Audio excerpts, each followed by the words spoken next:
بسم اللہ الرحمن الرحیم۔ ناظرین اکرام السلام علیکم۔ روزانہ ایسے ہی اسلامی واقعات سننے کے لیے ہمارے چینل کو سبسکرائب کریں۔ ایک جادوگر نے حضرت حسین کا کٹا سر کیوں خریدا؟ جب دشمنوں نے حضرت حسین رضی اللہ عنہ کو کربلا کے میدان میں شہید کر دیا تو ابن زیاد نے حکم دیا کہ حسین کا سر کاٹ کر میرے سامنے لایا جائے۔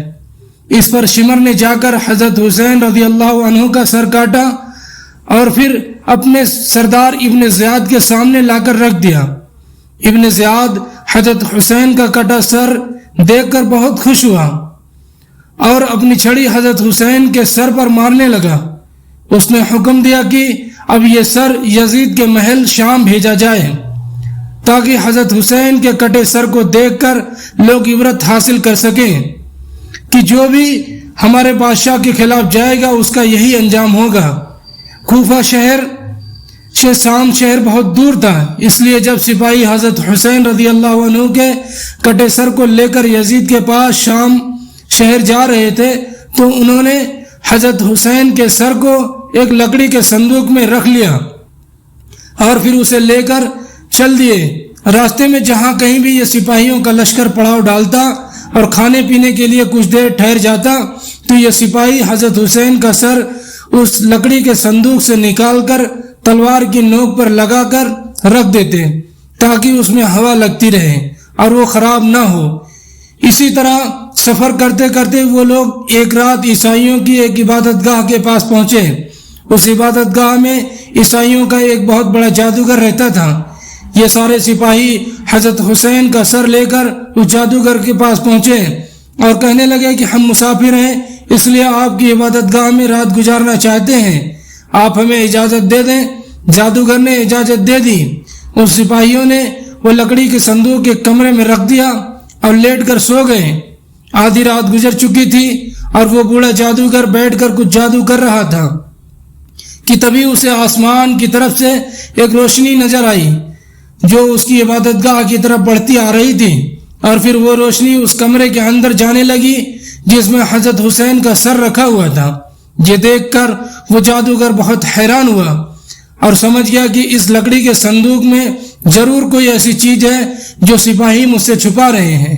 جادوگر نے رات ہی میں سپاہیوں کے سردار کو جگا کر پوچھا کہ مجھے بتاؤ اس لکڑی کے صندوق میں کیا رکھا ہے، کیونکہ میں نے ابھی آسمان سے ایک روشنی اترتی دیکھی ہے جو اس صندوق والے کمرے میں گئی ہے۔ تم مجھے سچ سچ بتاؤ کہ آخر اس صندوق کی حقیقت کیا ہے۔ سپاہیوں نے اس بوڑھے جادوگر کو سب کچھ بتا دیا کہ اس صندوق میں محمد صلی اللہ علیہ وسلم کے نواسے حضرت حسین کا سر ہے۔ ہم نے اپنے سردار ابن زیاد کے حکم پر حسین کا سر کاٹا اور اسے اس صندوق میں رکھ کر یزید بادشاہ کے پاس لے جا رہے ہیں۔ یہ سن کر اس جادوگر نے کہا، ارے ظالموں، تمہیں شرم نہیں آتی کہ تم اپنے نبی کے گھر والوں کو قتل کر رہے ہو؟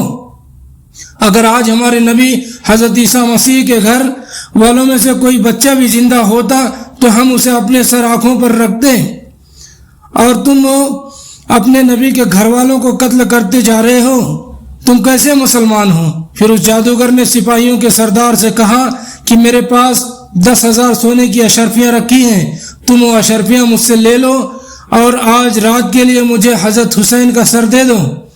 سردار نے کہا کہ یہ تو بہت اچھی بات ہے، تم مجھے اشرفیاں دے دو اور آج رات تم حسین کا سر اپنے پاس رکھ سکتے ہو۔ جادوگر نے 10,000 اشرفیاں نکال کر سردار کو پکڑا دی اور حضرت حسین کا سر لے کر اپنے کمرے میں آ گیا۔ جادوگر نے حضرت حسین کے سر کو غسل دیا اور پھر اسے ہاتھ میں لے کر پوری رات روتا رہا۔ صبح کے وقت اس جادوگر نے حضرت حسین کے سر کو دیکھتے ہوئے کہا کہ اے مبارک انسان حسین، میں گواہی دیتا ہوں کہ آپ کے نانا محمد صلی اللہ علیہ وسلم اللہ کے رسول ہیں اور میں اللہ کو اپنا خدا مانتا ہوں اور آج سے مسلمان ہوتا ہوں۔ قیامت میں آپ اس بات کی گواہی دے دینا، اے حسین، میں صرف اپنی ذات کا مالک ہوں، اتنے زیادہ سپاہیوں کا میں اکیلا مقابلہ نہیں کر سکتا۔ اور پھر صبح اس جادوگر نے حضرت حسین کا سر سپاہیوں کو واپس کر دیا اور سپاہی سر لے کر یزید کے محل شام کی طرف چل دیے۔ اے اللہ ہمیں بھی حضرت حسین جیسے دین پر مر مٹنے والا بنا. اے اللہ وقت کے یزیدوں سے ہماری حفاظت فرما. آمین. وآخر الدعوانا والحمد للہ رب العالمین. السلام علیکم ورحمۃ اللہ وبرکاتہ.